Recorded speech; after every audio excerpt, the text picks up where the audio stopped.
The screams of my children echoed in the small room as my husband raised his belt one more time and struck me across the back. I could no longer stand straight. My legs were trembling, my body weak, my breath shallow. He didn't care that I was already broken, that I had lost the strength to move. He only cared that he had power, and he showed it by torturing me in front of the very eyes of the children we had brought into this world together. "Look at your mother," he shouted, his voice sharp like a knife. This is what happens when a woman does not listen to her husband.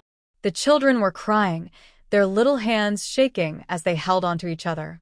My eldest, only 11, tried to rush forward, but he pushed her back so hard she hit the wall and screamed.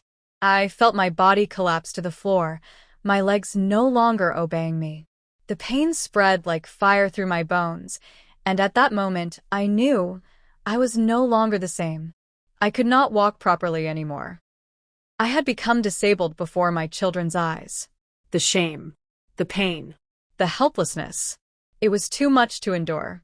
And something inside me snapped that night. I realized if I didn't act, I would die in front of them, and my children would grow up thinking cruelty was normal. That was the night I decided. I had to act. But before I tell you what I did, let me take you back to where it all began. Because nothing starts in one night. Monsters are not born in a single day. They are built slowly, carefully, while no one is watching. When I first met Richard, he wasn't a monster. He was charming, soft-spoken, and he made me laugh in a way no man had ever done before. My friends used to say, "You are lucky, Sarah, he is different. He will take care of you." And I believed them. I wanted to believe them. He courted me with flowers, with late-night walks, with promises of forever. Our wedding was small but beautiful. I wore a simple white dress, and he couldn't take his eyes off me. That day, I thought I had made the best choice of my life. My parents hugged me tightly, whispering blessings into my ears. I thought love would last forever. The first year was peaceful. He worked hard, brought home food, made me feel like I was safe. I remember the nights when we sat under the stars with nothing but a lantern between us, dreaming about our future, about the children we would raise, the house we would build, the joy we would share. But the cracks began to show slowly. First, it was the way he corrected me in front of others. "Don't speak too much, Sarah," he would say with a sharp look. Then it was the way he controlled what I wore, who I spoke to, where I went. At first, I thought it was love, that he was only being protective. But love does not feel like a cage. Love does not take away your laughter. The first time he hit me, it was over something so small. I had forgotten to put salt in his food. He slapped me so hard that my ear rang for hours. Afterward, he apologized, knelt before me, and begged for forgiveness. "I just lost my temper," he said. "It will never happen again." And I believed him. But the next time came quicker. And the time after that, quicker still. He didn't always hit me. Sometimes it was the silence, the cold eyes, the way he would starve me of love until I was begging for a kind word. Sometimes it was the threats, whispered in the dark when the children were asleep. "You belong to me. If you ever try to leave, I will destroy you." I carried my pain quietly because society told me that a woman must endure. My neighbors said, "Men are like that, Sarah. Endure for your children." My mother said, "Marriage is not easy. Pray harder." So I prayed. I endured. Until the day came when my endurance became my curse. It was a cold evening. The children had just finished their meal, and Richard came home drunk. He smelled of alcohol and anger. His eyes were bloodshot, his hands unsteady, but his rage was steady as fire. He began shouting, accusing me of things I never did, calling me names no wife should ever hear. Before I could calm him, he pushed me to the ground. He used his fists, his belt, his boots. Blow after blow, while the children screamed. He forced them to watch, telling them, "This is what happens when a woman disobeys." By the time he was done, I could not move my legs. I tried to stand, but my body betrayed me. Pain shot through my spine. I fell back down. The children tried to help me up, crying, begging him to stop. But he only laughed and walked away. That was the night everything changed. That was the night my body broke. That was the night my heart told me I could no longer endure. And so, as I lay there, gasping for breath, my children's tears falling on my face, I made a decision that would change everything. I had to act. But what I did next, no one in the family was ready for it. I could not sleep that night. Every time I closed my eyes, I heard the echoes of my children's cries. Their little voices begged me to stand, to fight, to live. But my body was too weak, and my spirit was torn. The pain in my legs was unbearable. I knew I was not the same woman anymore. My husband had not only broken my body, he had tried to break my soul. But he didn't know one thing. When a woman has nothing left to lose, she becomes dangerous. I stared at the cracked ceiling in the darkness, my children lying beside me, their faces swollen with tears. I thought of all the times I had stayed silent, all the times I had accepted pain in the name of love, all the times I had told myself, maybe tomorrow will be better. Tomorrow never came. Tomorrow was always worse. So that night, I whispered to myself, no more. In the morning, I tried to get up. My legs trembled, and I collapsed again. My eldest daughter, Anna, ran to my side. "Mama, don't move. Please rest," she said, her small hands trying to steady me. I looked into her eyes, and I saw fear. The kind of fear a child should never carry. Fear of her own father. Fear of losing her mother. I pulled her close and whispered, "Anna, one day, this will end.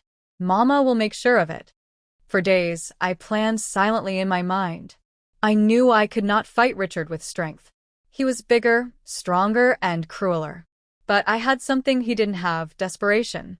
And desperation can be sharper than a sword. I began saving small things secretly.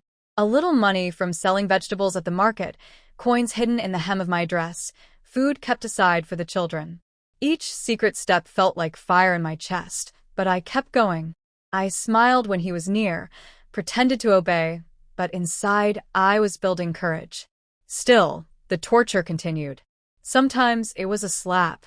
Sometimes it was words that cut deeper than any wound. "You are useless now," he said one evening when I couldn't walk fast enough to bring him water. "Even the children will soon know their mother is worthless." I wanted to scream, but instead I bit my lip until I tasted blood. Because I knew something he didn't know, I had already started my plan. One afternoon, when he left for work, I tried to walk outside with my cane.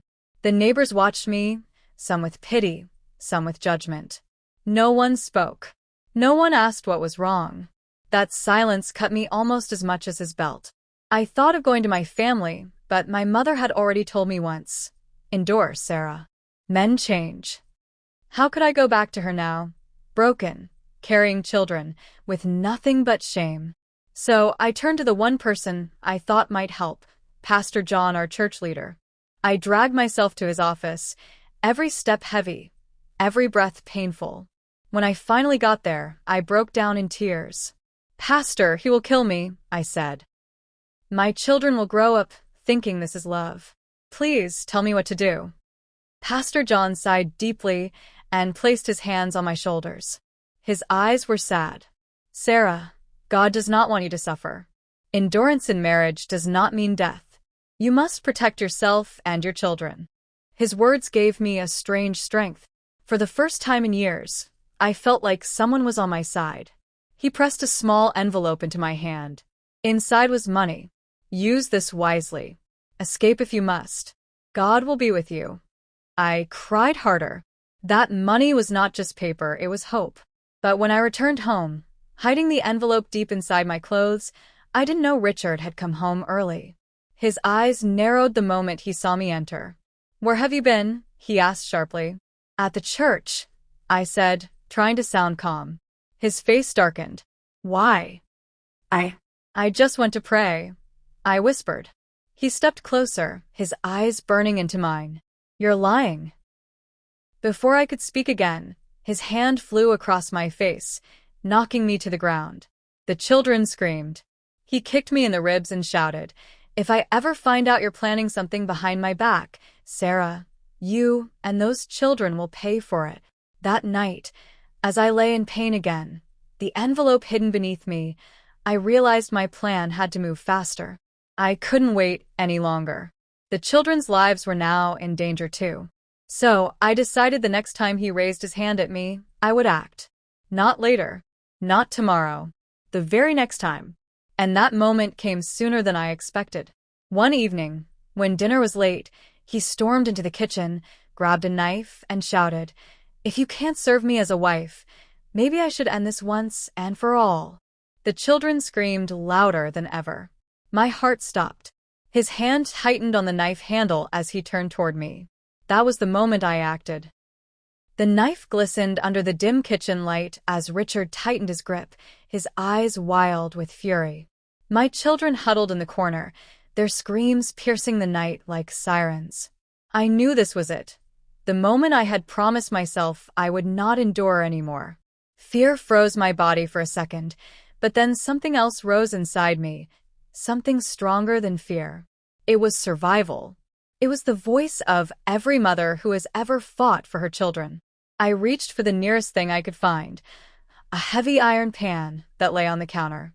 With every ounce of strength left in my weak body, I swung it hard. The pan struck his arm, and the knife clattered to the floor. He roared in pain, turning to me with eyes full of rage. "You dare? You dare raise your hand against me?" The children screamed louder, but I shouted over them. "If you kill me, who will care for your children? Do you want them to starve? Do you want them to live without a mother?" For a brief second he paused. His chest rose and fell quickly, his breath heavy with alcohol and rage. But instead of calming, he lunged at me again, grabbing me by the throat. My breath caught. My body shook. I could feel the world fading. Then my eldest, Anna, ran forward. She picked up the knife from the floor. Her hands trembled, tears streamed down her face, but she held it tightly. "Papa, let her go," she screamed. "If you don't, I swear I'll." Her voice cracked, but her eyes burned with a fire I had never seen before. Richard froze, staring at his daughter, holding the knife. For the first time, I saw fear in his eyes, not of me, but of her. Slowly, he released my throat. I gasped, coughing, falling to the ground. My children rushed to me, holding me, crying. Richard stepped back, his chest heaving. He looked at Anna, then at me, then stormed out of the house, slamming the door behind him. The silence afterward was deafening. My children clung to me, their little bodies shaking. I held them as tightly as I could, whispering, "It's over, it's over." But deep inside, I knew it wasn't. That night, we huddled together, too afraid to sleep. Every sound outside made the children jump. Every creak of the floorboards made my heart race. I knew Richard would come back, and next time, he might not hesitate. I pulled the hidden envelope of money from under my pillow and showed it to Anna. "We cannot stay here anymore," I whispered. "Tomorrow we leave. No matter what."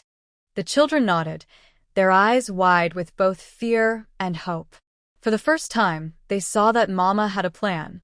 The next morning, before the sun rose, I packed a small bag with the little food and clothes we had. My legs hurt, but I forced myself to stand. We slipped out quietly, holding hands, walking as fast as we could away from the house that had been our prison. We reached the bus station. I held my children close, clutching the envelope tightly in my hand. Freedom felt so near. For the first time in years, I could breathe. But just as I was about to buy the tickets, a shadow fell over me. I looked up, and there he was, Richard, standing at the bus station.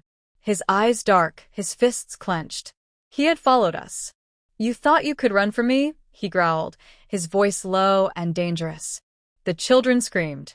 My heart stopped. The whole station froze as he stepped closer. That was when he reached into his coat pocket and pulled out something shiny. It wasn't a knife this time.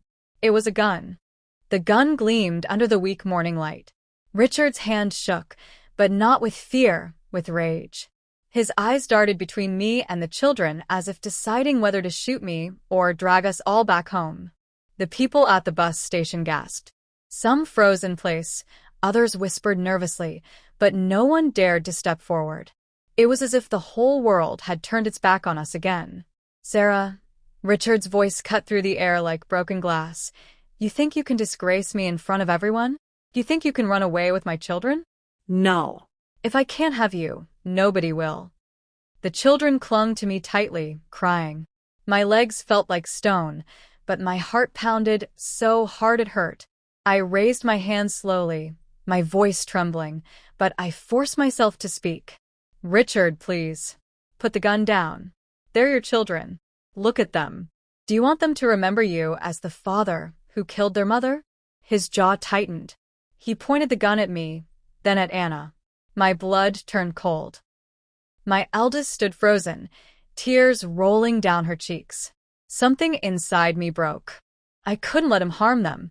I couldn't let him win. I made a choice. Slowly, I pushed Anna behind me, shielding her with my body. "If you want blood, take mine. But leave them out of this." For a moment, Richard hesitated. His hand trembled. The crowd murmured, someone whispered, "Call the police." But before anyone could act, he screamed and raised the gun higher. I closed my eyes. My children screamed. Then bang. The sound ripped through the air. My heart nearly stopped. For a second, I thought it was over. I waited for the pain, for the world to fade. But it didn't. I opened my eyes. Richard was still standing, but the gun was no longer in his hand. It had fallen to the ground. He clutched his wrist, blood dripping between his fingers. Behind him stood a man, one of the bus drivers, with a thick wooden stick. He had struck Richard's hand just in time. The crowd suddenly came alive. People shouted. Men rushed forward, grabbing Richard, holding him down as he roared like a wild animal. "Let me go. She belongs to me." She's my wife," he screamed, thrashing wildly. But the men pinned him to the ground, shouting for the police. I fell to my knees, holding my children tightly, shaking so hard I could barely breathe. Tears blurred my vision, but relief washed over me like a wave. For the first time, someone had stepped in. The police arrived minutes later. They dragged Richard up, still cursing and spitting, and shoved him into their van. His eyes locked on me one last time, burning with hate. "This isn't over, Sarah," he shouted. "I will come back for you." The words pierced my heart, but the sound of the van doors slamming shut was like music to my ears. The police asked questions, the crowd whispered, but all I could do was hold my children and whisper over and over, "We are safe. We are safe." They offered to take me to the station, but all I wanted was to get far away from that place. With shaking hands, I finally bought the bus tickets. We boarded, the children clinging to me, their little eyes wide with exhaustion and fear. As the bus rumbled forward, I looked out the window at the town disappearing behind me. My heart was heavy, but also lighter than it had been in years. For the first time, I dared to dream of freedom. But freedom is never simple. Because 3 days later, after we reached the shelter Pastor John had arranged for us, a letter arrived. No one knew how it got there. It was from Richard. And when I opened it, my blood ran cold. My hands trembled as I unfolded the crumpled paper. The children watched me closely, sensing the fear that rose in my chest before I even read the words. The handwriting was messy, rushed, but I recognized it instantly. It was Richard's. The letter said, "You think you can run from me, Sarah? You think you can hide behind the church and the police?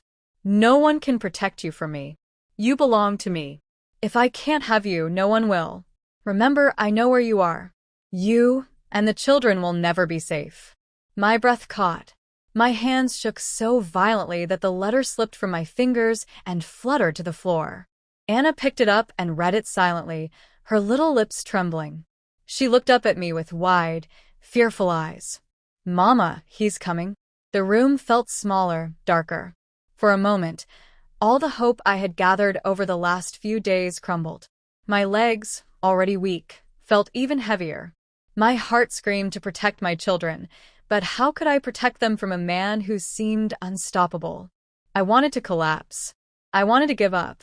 But then I looked at the faces of my children, their innocent eyes, their tired smiles, their desperate hope. And I remembered my promise. If I don't act, he will destroy us all. So I wiped my tears and whispered, "No, he will not win this time." The shelter workers tried to comfort me. Don't worry, Sarah. "He's locked up. He can't reach you." But deep down, I knew Richard. He always found a way. The next few days passed in a blur. The children slowly began to laugh again, playing with other kids at the shelter. I forced myself to smile for them, but inside I was restless, waiting for the next blow. One evening, Pastor John visited. He brought food, clothes, and a Bible. Sitting across from me, he said, "Sarah, this is your chance to rebuild. Don't let fear steal this moment from you. You have strength. I can see it in you." I wanted to believe him. I wanted to believe I could start over. But the shadow of Richard's words followed me everywhere. That night, I lay awake, whispering prayers. My body was broken, but my spirit fought to stay alive. I knew the battle wasn't just for me. It was for my children's future. And just when I thought things might calm down, it happened. It was late. The shelter was quiet. The children were asleep beside me. Then bang! A loud noise shattered the silence. My heart jumped. At first, I thought it was a dream. But then I heard it again. Bang! Bang! Windows breaking. Glass shattering. Screams echoing through the hall. I grabbed my children, holding them close, my heart racing. I heard footsteps outside the door, heavy and fast. And then his voice. "Sarah, did you really think you could hide from me?" Richard had found us. The moment I heard his voice outside the door, my blood turned to ice. My children clung to me, their small bodies shaking with terror. I wanted to scream, but my throat locked up. All I could do was whisper, "Stay quiet, stay behind me." The shelter erupted into chaos. Women screamed, children cried, footsteps thundered in the halls. Richard's heavy boots stomped closer, his voice echoing like a nightmare. "Sarah, open this door, or I will break it down." Bang! He slammed his fist against the wooden door so hard that dust fell from the ceiling. The hinges groaned, and the children whimpered. Anna buried her face into my chest, whispering, "Mama, he's going to kill us." I had no strength to fight him, not with my broken body. But I remembered the iron pan in the kitchen, the day I struck him. Courage is not about strength. It's about refusing to let fear win. I reached for the chair in the room, weak as I was, and dragged it to wedge under the doorknob. My arms shook, my breath was ragged, but I had to buy us time. Richard roared outside, pounding again. "Do you think anyone here can stop me? These walls cannot protect you." Then came a voice down the hallway, firm, commanding. "Stop right there. Put your hands up." It was the police. Someone from the shelter must have called them the moment he broke in. Relief flickered in my chest, but fear remained, because I knew Richard. He was like a cornered beast, more dangerous than ever when trapped. Through the thin door, I heard his mocking laugh. "You think you're gonna scare me? You think you can take my wife and children away?" There was a tense silence. Then another sound. Click. The sound of Richard cocking his gun. The police shouted, "Drop the weapon now." But Richard didn't listen. His voice was full of madness. "If I can't have her, then no one will." And then boom.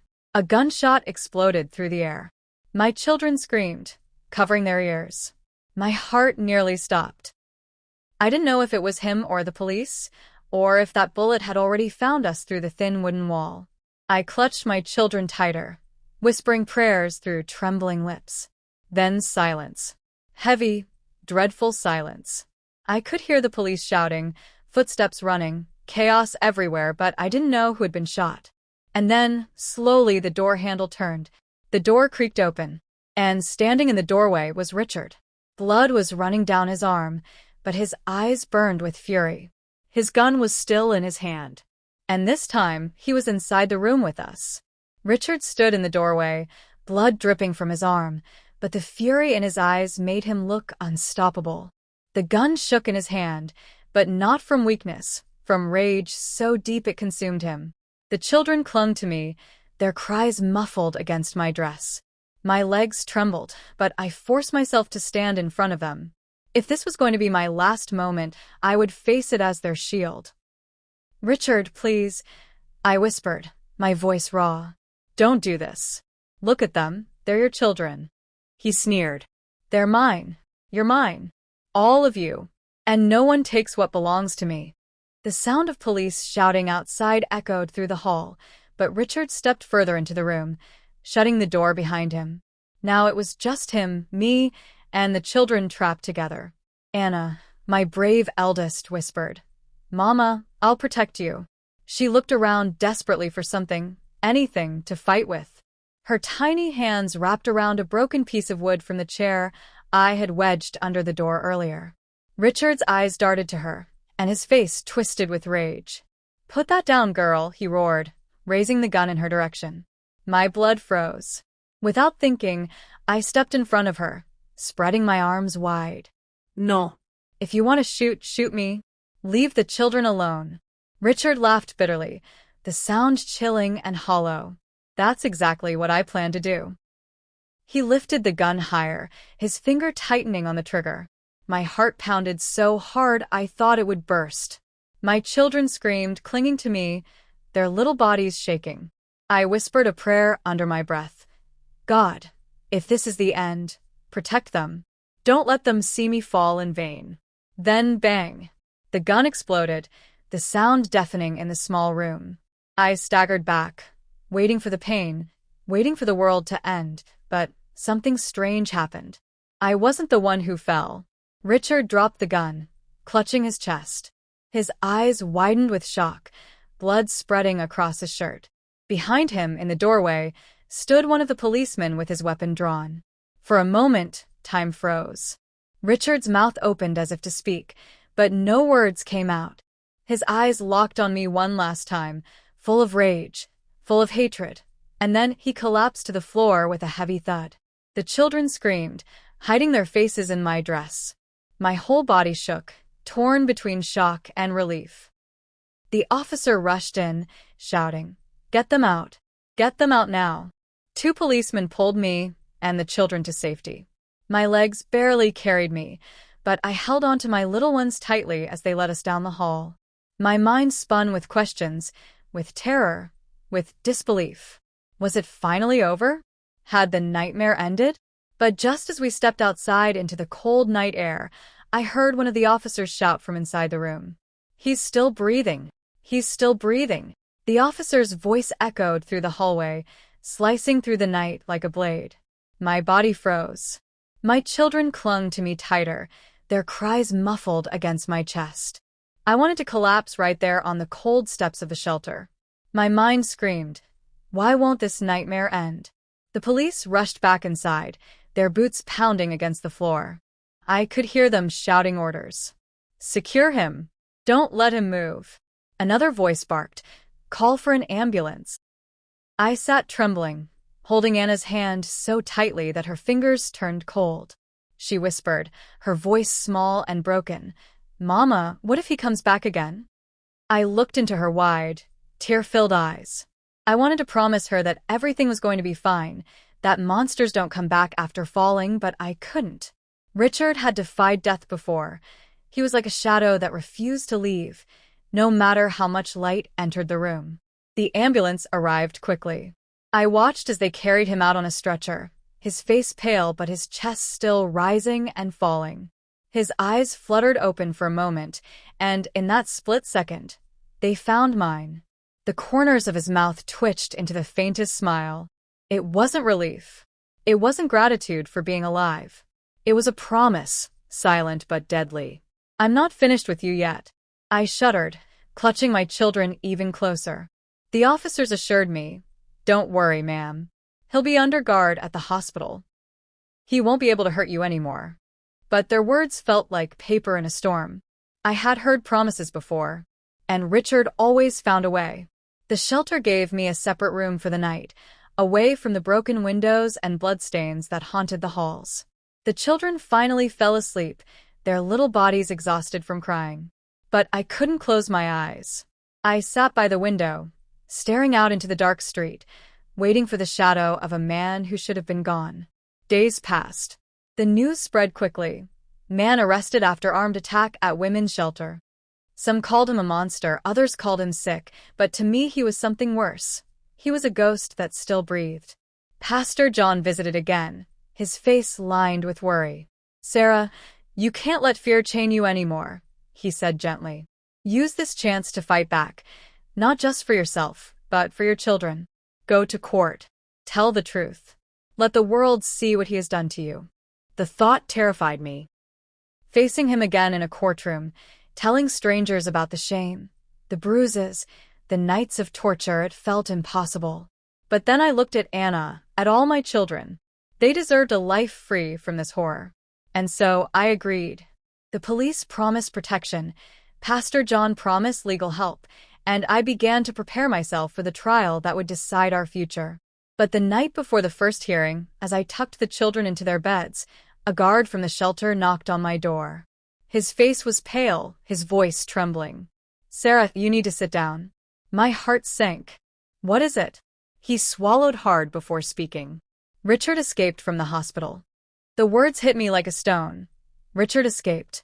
I stared at the guard, my body frozen, my breath caught in my throat.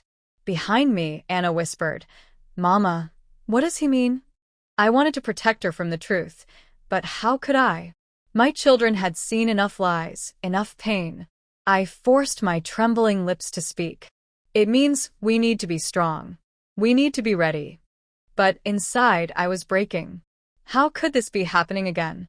He had been shot, guarded, chained to a hospital bed, and yet somehow he was free. The shelter workers panicked. Some cried, others hurried to lock doors and windows. The police were called immediately, but their voices over the radio did nothing to calm the storm inside me.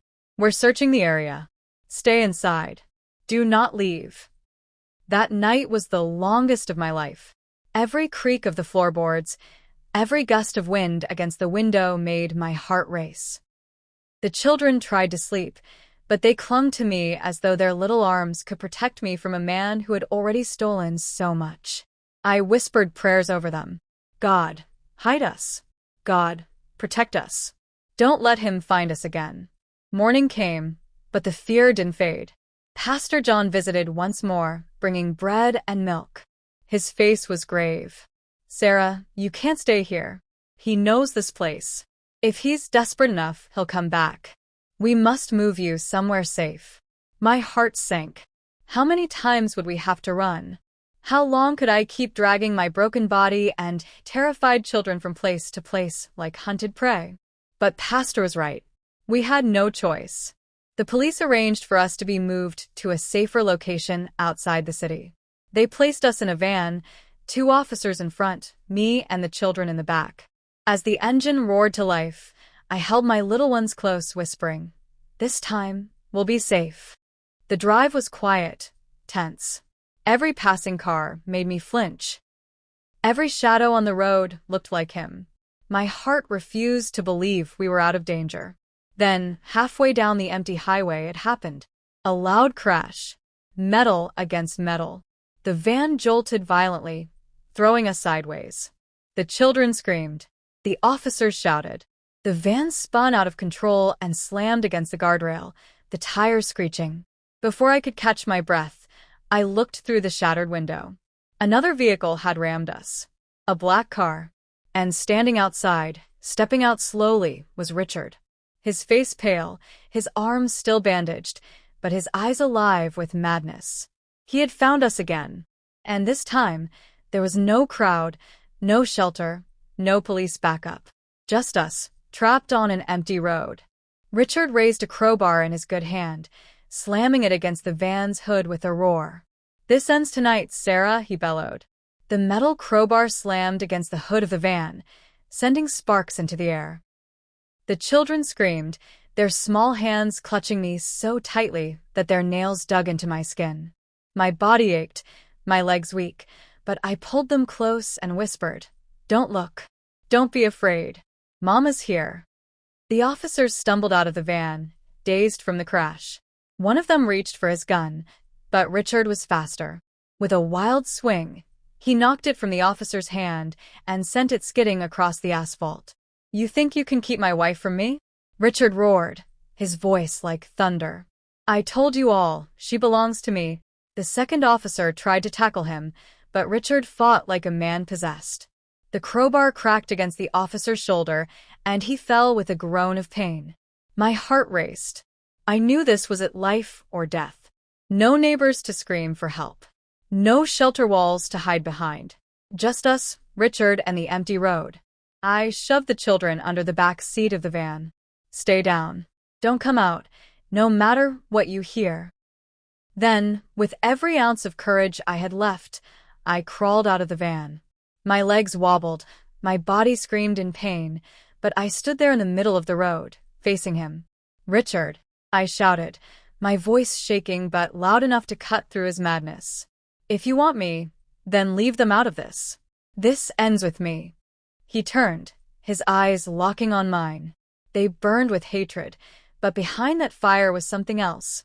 Fear of losing control. Slowly, he dropped the officer he had pinned to the ground and stepped toward me. Each step echoed in my ears like a death drum. "You finally understand," he sneered. "You were always mine. From the day we married, you belonged to me. And if I can't keep you," he raised the crowbar high, "then I'll bury you right here." I closed my eyes. My body trembled. But then, something stirred inside me. A strength I didn't know I still had. The strength of a mother. When he swung down, I ducked. The crowbar slammed into the ground, sparks flying.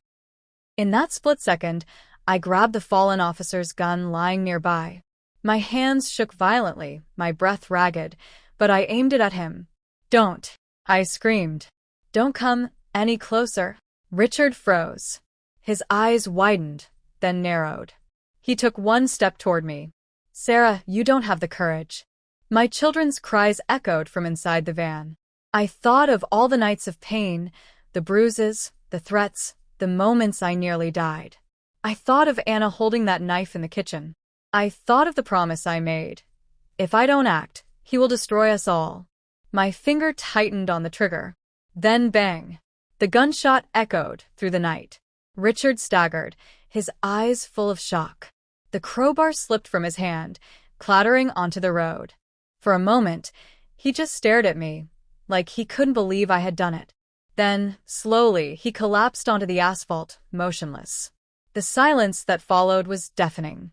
The officers groaned, pulling themselves up. My children crawled out from the van, running to me, their little arms wrapping around my waist. I dropped the gun, my whole body trembling. Tears blurred my vision as I whispered over and over, "It's over, it's finally over." But as I held my children close, staring at Richard's still body on the cold road, one question burned in my mind. Had I saved us, or had I just become something I never wanted to be? Blue and red lights lit up the empty highway, flashing against the broken glass and twisted metal. More police cars and an ambulance arrived within minutes, their sirens piercing the night. Officers rushed to pull the wounded policeman to safety, while paramedics bent over Richard's body. I stood frozen, my children clinging to me like vines around a tree. My hands still trembled. The weight of the gunshot echoed in my ears, a sound I knew I would never forget. One officer gently took the children aside, wrapping them in blankets. Another approached me slowly, speaking softly, as if I were made of glass. "Ma'am, we need you to sit down. You're safe now." But I didn't feel safe. I felt hollow. My chest rose and fell in sharp gasps as I whispered. I had to do it. I had to protect them. The paramedics checked Richard. For a long, tense moment, I waited to hear the verdict. Then one of them shook his head. "He's gone." Gone. The word hit me harder than the gunshot itself. My knees buckled, and I collapsed onto the asphalt, tears spilling freely. Not because I loved him, no, that love had died long ago, but because this was the father of my children, and I was the one who ended him. The police took my statement. They asked me to explain every detail, how he rammed the van, how he attacked the officers, how I found the gun. I spoke in a broken voice, every word cutting me open. Did you intend to kill him? One officer asked. I shook my head violently, crying harder. No. I just wanted to stop him. I just wanted him to leave us alone. The officer nodded. Then that's what we'll write down. Self-defense. But even with his reassurance, guilt clung to me like a shadow. The children wouldn't stop shaking. Anna whispered again and again, Mama, is he really gone this time? He won't come back. I held her close, pressing my lips to her forehead. No, baby. He won't come back. Not ever again. But inside, my heart broke at the thought of what they had witnessed. No child should see their father die like that. No child should hear their mother pull a trigger. Days turned into weeks. We were moved into protective housing until the case closed. The newspapers wrote headlines, Mother saves children from abusive husband, shoots him in self-defense. Strangers sent letters of support. Some called me a hero. Others called me a murderer. But none of their words mattered compared to the silence in my home. My children avoided talking about their father. At night, I heard them cry softly into their pillows. Sometimes I cried with them, silently, so they wouldn't hear. One evening, Pastor John visited. He sat across from me, his eyes kind but heavy with sadness. You did what you had to do, Sarah. Protecting your children is not murder, it's survival. But now, you must learn to forgive yourself. I stared at him with hollow eyes. How can I forgive myself when my children will always remember that night? When they'll always remember me holding a gun? Pastor John leaned forward, his voice gentle but firm. They'll also remember that you stood up to the monster that haunted them, that you were brave when it mattered most, that you chose their lives over your own fear. That is what they will carry. His words pierced my heart, but I wasn't sure I could believe them yet. As the days passed, the investigation closed. The police officially ruled Richard's death as self-defense. I was free. Free to live. Free to raise my children without his shadow. But freedom felt strange. It wasn't peace, it was something heavier, something harder to carry. I had won the fight, but the scars, both on my body and in my soul, remained. And deep down, I knew this story wasn't just mine anymore. It was my children's. Theirs to remember. Theirs to heal from. The question that haunted me was not whether Richard was gone. The question was, could we ever learn how to live again? The first morning without fear felt strange. I woke up to silence, not the silence of dread, but the kind where sunlight slipped through the curtains and birds sang outside. For the first time in years, my children weren't startled awake by shouting, breaking glass, or heavy footsteps in the hallway. They stretched lazily in their beds, like children should. And when Anna smiled at me, truly smiled, without fear behind her eyes, I realized something. We had survived. Life after Richard wasn't easy. His shadow still lingered in our minds. Loud noises made the children jump. If someone knocked too hard at the door, Anna's little brother ran to hide under the bed. Healing was slow, like learning to walk after years of crawling. But healing did come. Pastor John and the church community surrounded us with love. They brought food, clothes, and school supplies for the children. More than that, they gave us something Richard had stolen from us for so long: belonging. Counselors came, too. They sat with the children, letting them draw pictures of their feelings, teaching them it was okay to cry. I joined a support group for women like me, women with scars, both seen and unseen. Some had bruises that hadn't yet faded. Others carried invisible wounds that cut deeper than any broken bone. Together, we listened, we cried, we laughed. And slowly, I realized I wasn't alone. One evening, while tucking the children into bed, Anna asked softly, "Mama, are we safe now?" I brushed her hair back and kissed her forehead. "Yes, baby, we're safe. And no one will ever hurt us again." Her eyes glistened with relief. "Then I don't have to be afraid anymore?" I hugged her tight.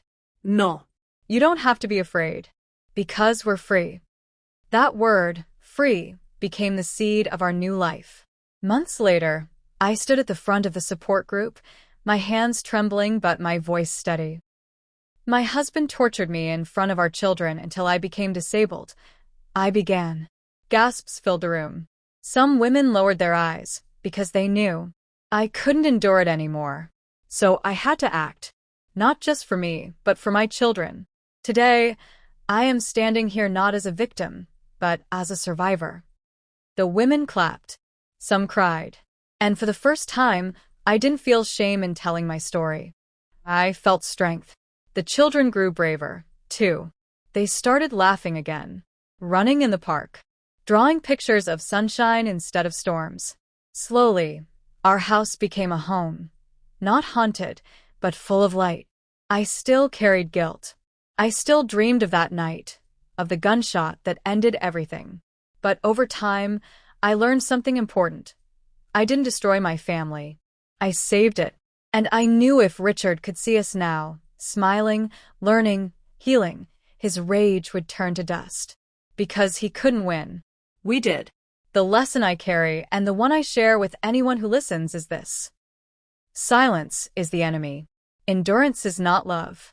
And when someone takes away your freedom, your voice, your dignity, you have the right to fight back. For yourself. For your children. For your future. Because life after pain is possible. Healing is possible. And those scars remain. They do not define us. We are not what we suffered.